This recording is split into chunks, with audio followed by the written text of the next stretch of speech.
우리의 착한 행실로 아니하고 우리를 불쌍하게 여기셔서 우리의 모든 죄를 독생자 예수 그리스도로 말미암아 그가 모든 것을 담당하고 우리의 죄를 대속하게 해주신 것을 감사드립니다. 저희 행동과 말로서는 하나님 앞에 조금도 의롭다함을 받을 수 없는 저희들이었습니다. 하지만 하나님께서 우리의 죄를 대신하셔서 예수 그리스도를 통해서 죄값을 치러주심으로 저희가 하나님으로부터 의롭다는 취급을 받게 되어 이 땅에서 의인으로서 살게 해주신 것을 감사드립니다. 오늘 저희들 하루도 하나님께서 지켜주시고 살아가는 매일매일을 하나님께서 인도해 주신 것을 감사드립니다. 오늘 수요일 주일 말씀을 함께 나누는 시간입니다.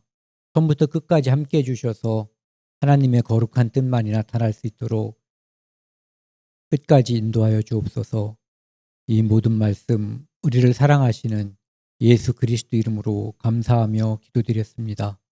아멘. 안녕하세요. 오늘은 갈라디아서 2장 뒷부분 11절부터 21절까지 함께 나누도록 하겠습니다. 11절 말씀입니다. 게바가 안디옥에 이르렀을 때에 책망받을 일이 있기로 내가 그를 대면하여 책망하였노라. 게바는 이제 베드로잖아요. 베드로가 이제 세상적인 질서, 어떤 순서 이런 거에 따르면은 베드로하고 사도 바울은 사람들이 볼 때는 비교할 수가 없는 존재예요. 예수님의 사도 중에서도 이제 가장 앞선, 어떤 분들은 수석사도라고 하고 천주교에서는 지들 마음대로 다 또 교황으로 다 임명까지 해놔버렸는데 어쨌든 나이도 더 많고 그리고 이제 다른 사람이 볼 때 이제 이분은 진짜 사도, 이분은 자칭 사도 이렇게 생각할 수 있는 그런 입장인데 다른 걸 떠나서 둘 다 사도지만은 나이라는 게 있거든요. 나이는 어느 사이에서도 무시할 수는 없는 거예요. 그런데 이제 게바 안디옥에 베드로가 왔을 때 책망받을 일이 있었다. 그러니까 이것은 내가 버릇이 없고 나대기를 좋아해서 한 것이 아니라 교회의 유익을 위해서 분명히 필요한 일이기 때문에 했다. 이런 얘기를 하는 거예요. 책망받을 일이 있기로 내가 그를 대면하여 면전에서 꾸짖었다. 이런 얘기를 하는 거죠. 그러니까 이것은 교회에 매우 중요한 일이었기 때문에 이렇게 한 거예요. 그렇지 않고는 뒤로 불러가지고 아까 잘못한 거 아니에요? 이런 말씀 드리게 돼서 죄송합니다. 이렇게 말할 수도 있는 거고 아니면은 적어도 이렇게 예의를 갖춰서 하더라도 다른 사람이 없을 때 해야지 되는 거거든요. 그런데 다른 사람이 있을 때 해야지만 되는 그런 이유가 있었던 거예요. 그래서 대면해서 책망했다라고 되어 있는 거죠.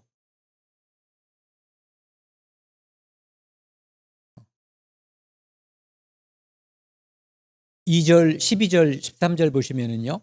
야고보에게서 온 어떤 이들이 이르기 전에 게바가 이방인과 함께 먹다가 그들이 오매 그가 할례자들을 두려워하여 떠나 물러나매 남은 유대인들도 그와 같이 애식함으로 바나바도 그들의 애식에 유혹되었느니라. 야고보에서 그러니까 예루살렘에서 여기서는 이제 보면은 그 사도행전 15장 지난번에 우리가 이렇게 요약을 해서 본 거 보면은 24절에는 그 예루살렘 교회에서 보낸 적도 없는 사람들이 파송을 이제 여기서 너는 그러면은 어느 교회에 가서 전해라 이런 것도 없었는데 마치 자기들이 예루살렘에서 보내서 간 것처럼 온 것처럼 하는 어떤 거짓 교사들이 있었다는 얘기예요. 그런데 여기서는 보면은 실제로 야고보가 보낸 그러니까 예루살렘에서 보낸 야고보가 보낸 어떤 사람들이 지금 여기 안디옥 교회에 도착한 거예요. 이르기 전에 게바가 이방인과 함께 먹다가, 그러니까 지금 식사를 하는 거예요. 이방인과 베드로가, 유대인과 누구야 이거? 이방인들. 그러니까 교회 안에서는 유대인도 따로 없고 이방인도 따로 없는 거잖아요. 이게 정상인 거예요. 그래서 함께 식사를 하는데 이 사람들이, 유대인들이 갑자기 딱 들어오니까 베드로가 돌변한 거예요. 먹다가 그들이 오매, 유대인들이 오니까 그가, 누구? 베드로가, 게바가 할례자들을 두려워하여, 율법을 지키자고 하는 그런 사람들을 두려워해서, 유대인들을 두려워하여 떠나 물러가매. 그러니까 갑자기 숟가락 딱 놓고 안 먹은 척하고 이 사람들하고 식사 자리를 함께 하지 않은 것처럼 저쪽에서 목소리가 먼저 있었겠죠. 뭐 뜨다가 튄 것 같지는 않고, 그러니까 저쪽에서 지금 예루살렘에서 어떤 분들 오셨습니다 하니까 아직 이제 들키기 전에 얼른 숟가락 놓고 자리를 뜬 것 같은 그런 모습인 거예요. 들켰다면 도망갈 필요도 없는 거잖아요. 남은 유대인들도 그와 같이 예식함으로. 그러니까 거기에 이방인도 있었고 유대인도 있었는데 이 사람들, 베드로가 먹다가 자리를 떠나니까, 사람을 두려워해서 떠나니까 여기에 있는 남은 유대인들도 그와 같이 겉으로 꾸몄다는 얘기예요. 함께 식사하던 사람들인데 마치 그런 일이 없었던 것처럼, 그러니까 이방인과 유대인이, 이 유대인의 입장에서는 이게 이제 자기들의 율법이 되는 거죠. 함께 하지 않는 것. 그래서 심지어는 거기에 함께 바울과 함께 복음을 전하던 사람인 바나바조차도 그들이 의식하는 거, 겉으로 다 꾸미는 거, 그러니까 안 먹은 척 하는 거죠. 먹는 게 정상인데 안 먹은 척 하는 거, 거기에 유혹되었다. 그러니까 바나바도 그들과 함께 행동했다는 얘기예요. 그러니까 바울이 이 모습을 보니까 구원을 받는 것은 오직 예수 그리스도의 피로 인해서, 오직 예수 그리스도를 믿음으로써 구원을 받는 건데, 이 사람들은 어떤 생각을 가지고 있는 사람들이냐면은 율법을 지켜야 된다라는 것을, 그리고 이방인과 유대인은 식사 자리에 함께 있어서는 안 된다는 것을 강조하는 사람들이니까 그들이 두려워서, 그들이 자기들한테 이제 따지고 뭐 하고 그러면은 이제 어떤 책망을 받을까봐 이제 그 자리를 파한 거죠. 피한 건데 거기에 심지어는 바나바까지도 그 행렬에 참여했다라고 하는 거예요. 그러니까 이제 그 광경을 바라보던 바울이 이것은 그냥 두면 안 되겠다. 그냥 지나쳐서 될 문제가 아니다라고 판단을 한 거예요. 여기 이제 사도행전 10장을 보면은 여기가 이제 베드로와 고넬료가 만나서 고넬료가 구원을 받는 그런 모습이거든요. 앞에 34, 35절을 보면은 베드로가 자기가 돛다리가 내려오고 그 안에 징그러운 짐승들이 있었는데 하나님이 잡아먹으라 이렇게 명령했단 말이에요. 그런데 베드로는 그 레위기 11장에 나와 있는 것처럼 이런 건 내가 안 먹는 거고 앞으로도 안 먹는 거다, 안 먹을 거다라고 이제 선언했단 말이에요. 그러니까 하나님이 깨끗하게 한 것을 네가 어떻게 더럽다고 하느냐 이렇게 얘기했죠. 그 얘기는 이방인에게, 유대인이 가증스럽게 여기는 이방인에게도 하나님이 복음을 전해질 것, 그들이 하나님 안에서는 이미 의로워졌음을 이야기하는 거거든요. 그리고 그래서 이제 베드로가 이렇게 얘기하는 거예요. 35절 같이 읽겠습니다.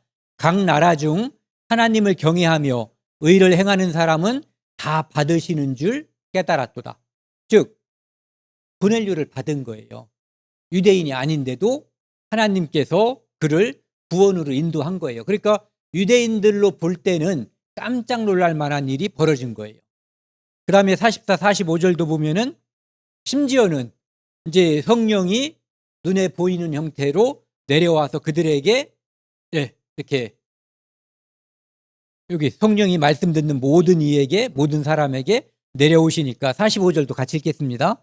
베드로와 함께 온 할례 받은 신자들이 이방인에게도 성령 부어 주심을 말미암아 놀라니. 그러니까 이방인도 이미 베드로는 경험한 거예요. 하나님이 이방인에게도 복음을 주셨고 이방인과 유대인이 복음 안에서 차별이 없다는 것을. 그래서 함께 식사도 여기서도 했고 또 지금 안디옥에 와서도 식사를 한 거란 말이에요. 그런데 마치 아무 일도 없었던 것처럼 살짝 피한 거죠. 그것을 이제 예식이라고 하는 거예요. 겉으로 꾸몄다는 거죠.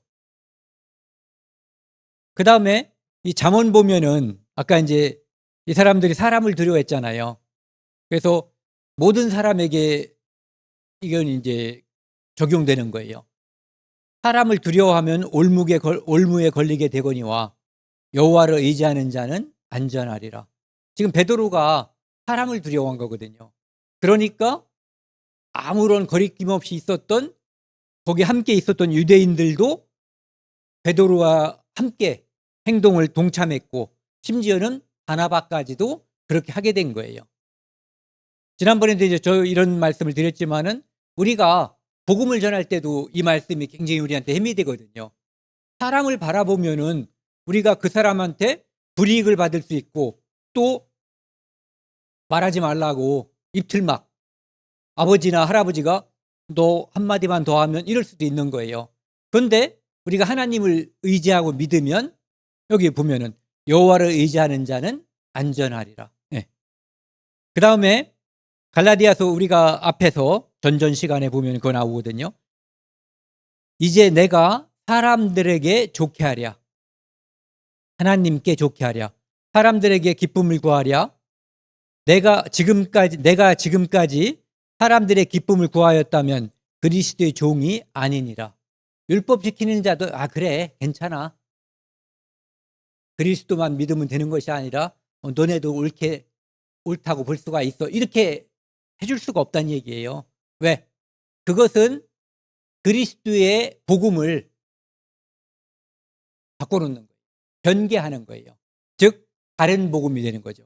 그래서 절대로 사람을 좋게 하기 위해서 유대인들의 마음을 편하게 해주거나 유대인들을 편들게 하기 위해서 그래 할례 받아야지 율법 지키면 복음이 더 확실해져 이런 얘기는 해줄 수가 없다라는 거예요. 그래서 사람의 기쁨을 구하였다면 그리스도의 종이 아니다. 즉 그리스도의 종이면 사람의 기쁨이 아니라 하나님 여호와를 의지하는 그런 믿음을 가져야 된다 이런 얘기를 하는 거죠. 14절입니다. 그러므로 나는 그들이 복음의 진리를 따라 바르게 행하지 아니함을 보고 모든 자 앞에서 게바에게 이르되 내가 유대인으로 이방인을 따르고 유대인답게 살지 아니하면서 어찌하여 억지로 이방인을 유대인답게 살게 하려느냐 하였노라. 그러니까 이 이유가 여기 있는 거거든요. 복음의 진리를 따라 바르게 행하지 아니함을 본 거예요. 즉 율법이라고 하는 것, 식사법이라든지 무슨 제사법이라든지 이런 거 있잖아요. 식사법, 어떤 것은 먹어도 되고 어떤 것은 먹으면 안 되는 음식이 있잖아요. 레위기에 나와 있는 그런 것들은 이미 예수님께서 십자가에 돌아가심으로 인해서 다 끝난 거예요. 율법의 마침이 된 거거든요. 그 모든 것이 십자가 안에서 의미가 완성이 된 거예요. 충족된 거거든요. 그런데 그것을 누구보다도 잘 알고 있을 거라고 생각한 베드로가 내가 유대인으로서 이방인을 따르고 즉 자기 편하게 하는 거죠. 율법을 지금은 안 지키는 거잖아요. 이방인을 따른 거니까 유대인처럼 살지 않는다는 얘기예요. 그래 놓고는 이 사람들한테 지금 저쪽에서 온 사람들 다른 사람들에게는 이방인들에게 율법을 지켜야지 된다라고 강요하는 것과 같은 그 행동을 해버린 거예요. 그렇기 때문에 그것을 책망한 거죠. 복음 안에서는 종이나 자유자나 유대인이나 이방인이나 남자나 여자나 다 하나거든요. 그렇기 때문에 이미 예수님께서 십자가에 돌아가신 후에는 그 예전에 구분했던 거 있잖아요. 거룩이라고 하는 이름으로 구분했던 거. 유대인과 이방인을 구분한 것이 바로 율법이었거든요. 근데 지금은 이 율법을 지킴으로써 그리스도에게 다가갈 수가 있는 것이 아니라 오직 그리스도의 십자가의 도를 믿음으로써 하나님의 의에 도달할 수가 있는 거죠. 그래서 이렇게 예식하는 행동 때문에 베드로뿐만 아니라 베드로는 지도자니까 더 문제가 있는 거예요. 밑에 있는 뭐 이렇게 어린 아이가 이런 행동을 했다면 그냥 그 아이는 데려다가 뒤에서 너 아까 왜 그런 행동을 했어? 물어보고 시정시켜주면 되는 거거든요. 그런데 베드로가 지도자이기 때문에 영향력이 있는 거예요. 다른 사람들에게 그 영향을 미치기 때문에 직접 대놓고 대면해서 책망하게 된 거죠. 이 이유에 대해서 디모데전서 5장 20절에 보면은요. 범죄한 자들을 모든 사람 앞에서 꾸짖어 나머지 사람들로 두려워하게 하라. 그러니까 여기서 말하는 범죄라고 하는 것은 포괄적인 거예요. 복음을 변개하는 것은 범죄 중에서 매우 큰 범죄예요. 그렇기 때문에 베드로가 그렇게 했을 때 이 말씀 모든 사람 앞에서 꾸짖어 나머지 사람 다른 사람들이 두려워하게 다른 사람들은 거기에 오염되지 않게끔 하라 이런 얘기죠. 그 다음에 이건 아까 말씀드린 것처럼요. 너희는 유대인이나 헬라인이나 종이나 자유인이나 남자나 여자나 다 그리스도 예수 안에서 하나가 됐다. 즉 율법을 지켜서 하나가 된 게 아니에요. 여기 다 예수 그리스도 안에서 예수 그리스도를 믿는 믿음 안에서 하나가 된 것이고 그 안에서 구별이 없어져 버린 것이지 율법을 지켜서 지금도 유대인과 이방인의 그 구분을 하는 율법을 지켜서 뭐가 복음의 내용이 달라지고 그런 게 전혀 없다는 것을 강조하는 거죠.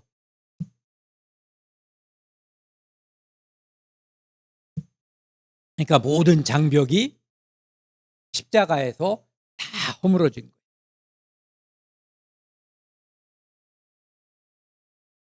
그리고 이제 이 베드로후서 3장 15절 보면은요. 사람들 보는 앞에서 여러 사람 앞에서 이방인도 있고 유대인들도 있는 앞에서 어린 사람한테 혼난 거잖아요. 그러면은 앙금이 남을 수도 있는 거예요.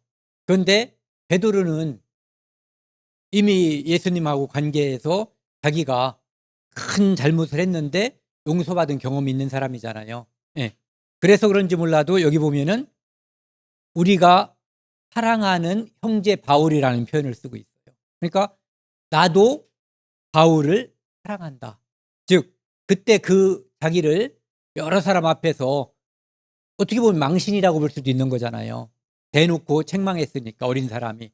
그런데 그것이 이 안에 어떤 앙금, 미워하는 앙금으로 전혀 남아있지 않다는 것을 볼 수가 있어요. 왜? 교회의 덕을 세우기 위해서 피치 못하게 한 행동이라고 하는 것을 알았기 때문에 그런 거죠. 네.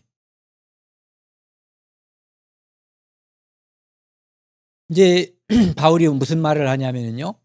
15절 우리는 본래 유대인이요 이방 죄인이 아니로되 즉 자기들은 율법을 지켜서 하나님 앞에 의롭게 될 수 있다라고 생각하는 유대인이었다는 거예요.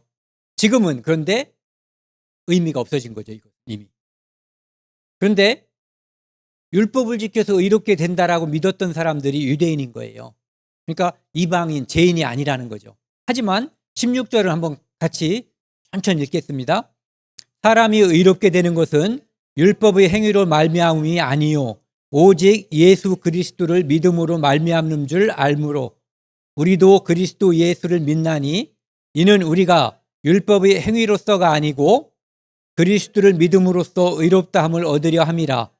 율법의 행위로서는 의롭다함을 얻을 육체가 없느니라. 그러니까 유대인이고 이방인인 거 이것은 아무것도 아니라는 거죠. 왜? 그것이 의미가 없어졌기 때문에. 그래서 사람이 의롭게 되는 것은 율법 때문이라면 위에 있는 이것이 의미가 있는 거예요. 그런데 율법의 행위로 말미암음이 아니요 오직, 여기 보면 오직이라고 되어 있거든요. 그러니까 다른 것은 조금도 개입할 여지가 없다는 거예요. 오직 예수 그리스도를 믿음으로 말미암는 줄 알므로, 예수 그리스도를 믿음으로 의롭게 되는 것을 알므로, 이런 얘기죠. 우리도 그리스도 예수를 믿나니, 그래서 의롭게 되기 위해서 예수를 믿는 거예요. 즉 예수님이 십자가에서 흘린 피가 우리의 모든 죄를 용서한다는 것을 믿기 때문에 십자가를 바라보는 거거든요. 십자가를 바라봄으로써 그것이 마음속에 믿어지기도 하는 거죠. 이는 우리가 율법의 행위로서가 아니고, 강조하는 거예요. 다시 한번, 위에도 율법의 행위로 말미암음이 아니요 이렇게 되어 있죠. 그리스도를 믿음으로써 의롭다함을 얻으려 함이라. 율법의 행위로서는 의롭다함을 얻을 육체가 없느니라. 로마서 3장 10절에 의인은 없나니 하나도 없다고, 하나도 없다는 거예요. 그러니까 이 땅에서 율법을 통해서 하나님의 의에 이룰 수 있는 사람은 단 한 명도 없다는 거죠. 그래서 우리가 의롭게 되기 위해서는 십자가에 못 박히신 예수 그리스도를 믿는 방법이 유일하다는 거죠. 그래서 우리가 오직 예수, 오직 은혜, 오직 믿음, 이런 표현들을 쓰는 거예요.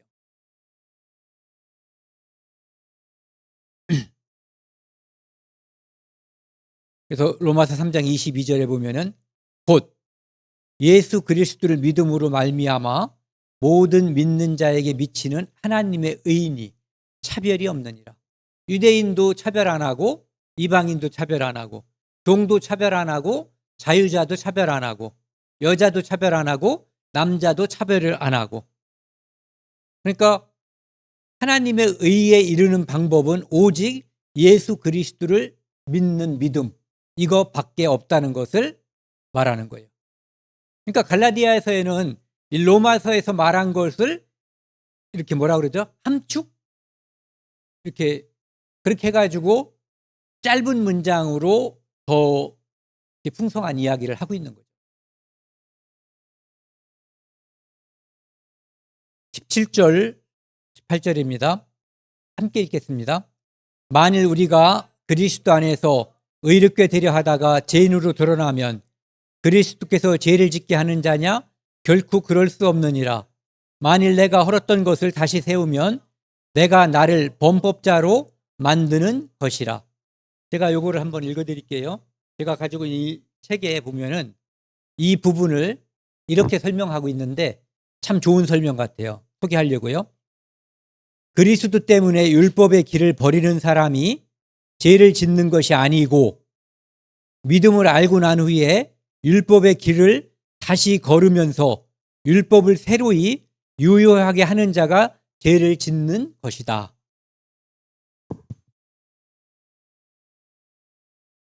그러니까 어떤 사람이 예수를 믿어서 의롭다함을 받았어요.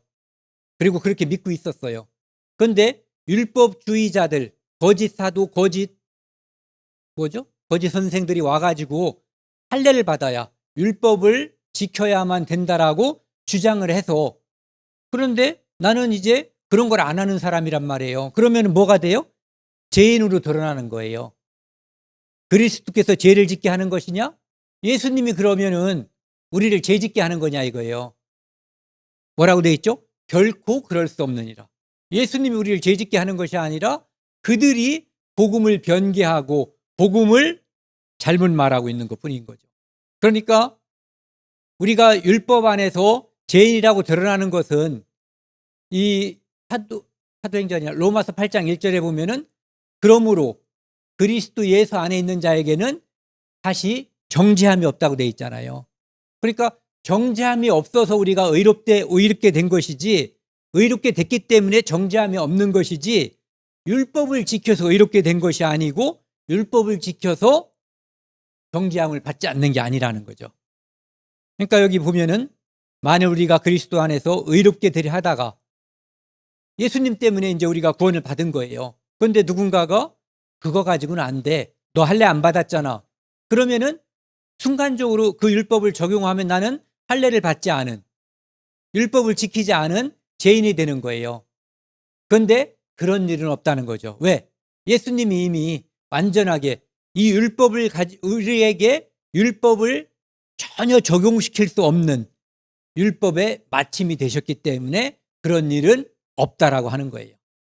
그래서 내가 다시 헐었던 것을 다시 세우면, 그러니까 율법을 다시 지켜서 구원받을 수 있다고 생각해서 율법을 지킨다면 내가 나를 범법자로 만드는 것이라. 위에서는 그리스도께서 죄를 짓게 하는 거냐라고 했고, 밑에서는 내가 율법을 지키면은 율법을 못 지키라는, 다 지키지 못한 자가 틀림없이 누구든지 다 발견하는 거잖아요. 그러니까 내가 나를 범법자로 만드는 것이다, 이렇게 얘기하는 거죠. 그러니까 구원받은 사람에게 율법을 적용해서 하나님 앞에 의롭다함을 받을 수는 없다는 거예요. 그것은 오히려 예수 그리스도의 은혜를 허무는 것이기 때문에 잘못이다라고 하는 것을 이야기하는 거죠. 범법자로 만든다는 것은 배신자가 되는 거예요. 예수님을 통해서 구원받는 것으로 믿었는데 중간에 할례를 받아야 돼. 이게 믿음의 배신자, 범법자가 되는 거예요.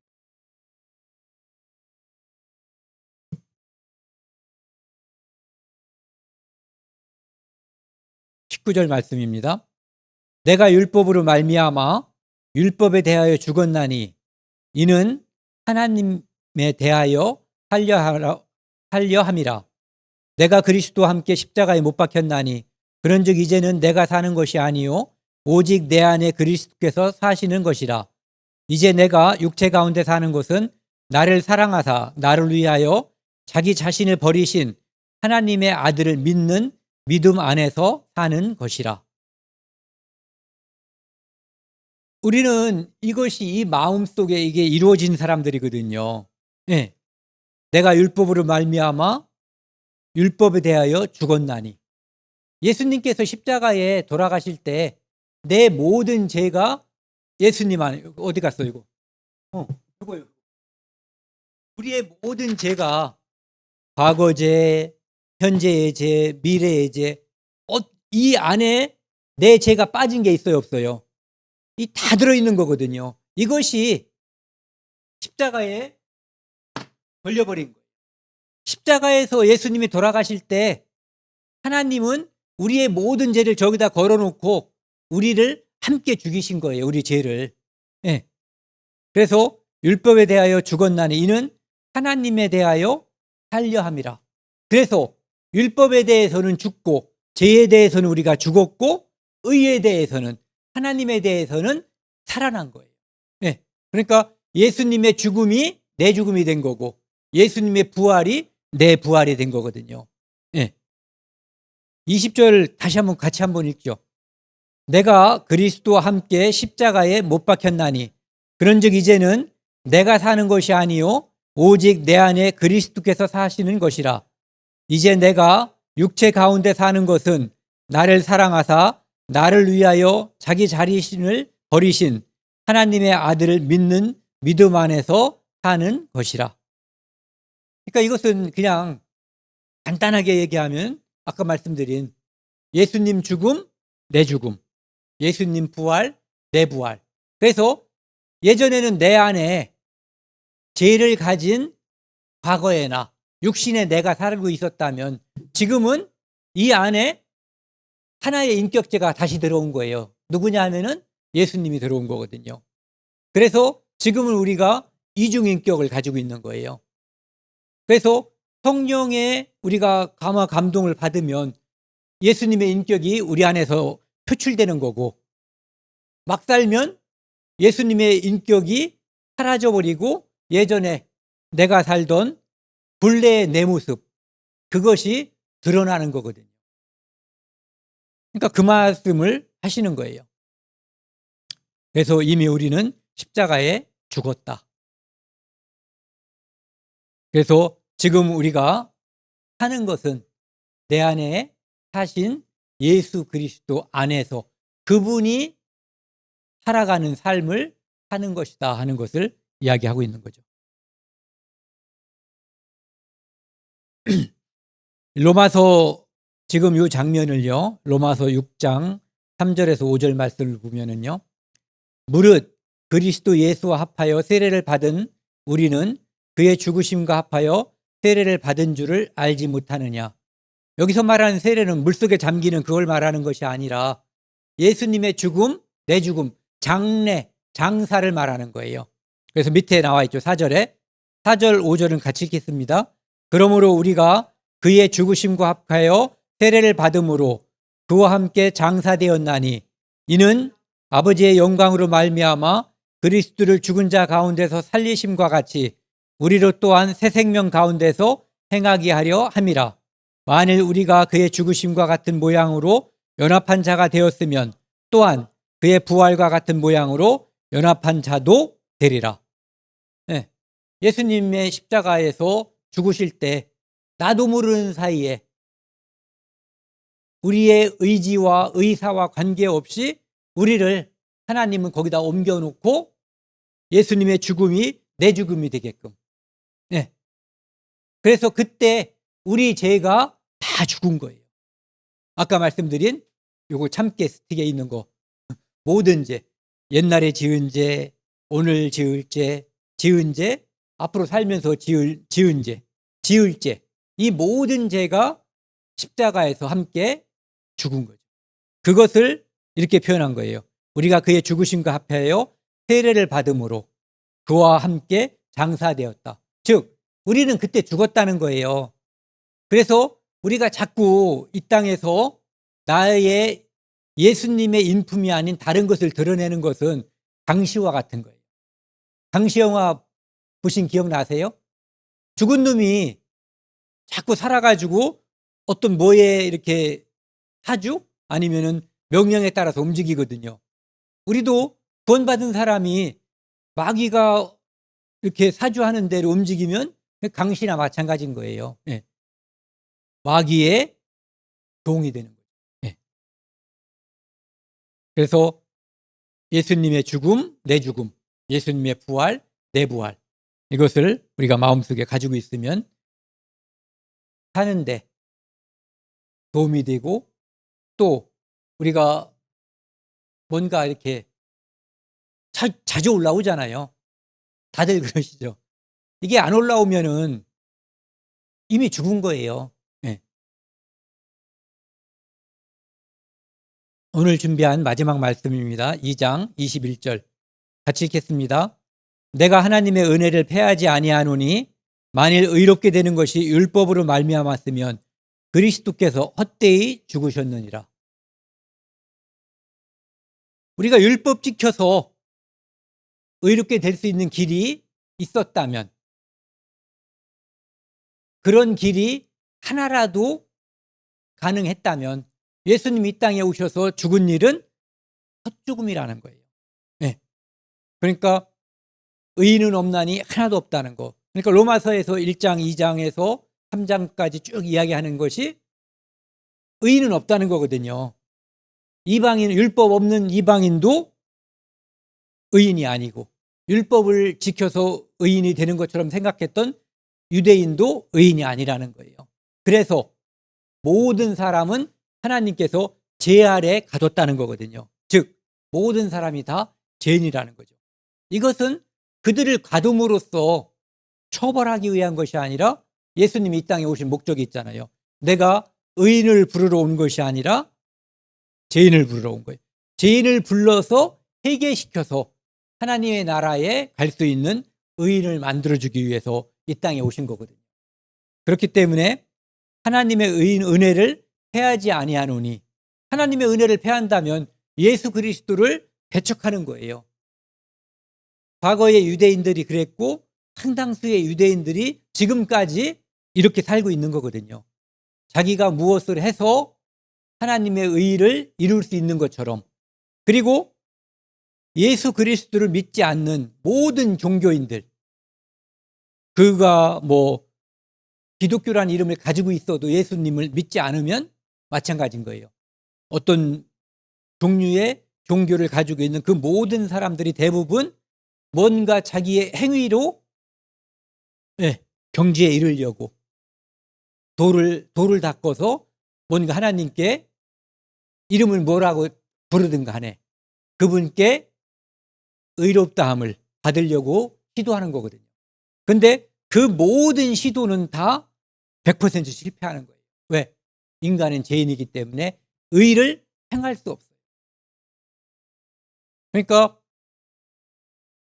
독이 든 샘에서 동물이 나오는 것처럼 이 샘이 근본적으로 생수가 나오는 샘으로 바뀌지 않으면 어떤 종류의 시도도 의미가 없는 거예요. 왜? 거기선 계속해서 독이 뿜어져 나오는 거기 때문에.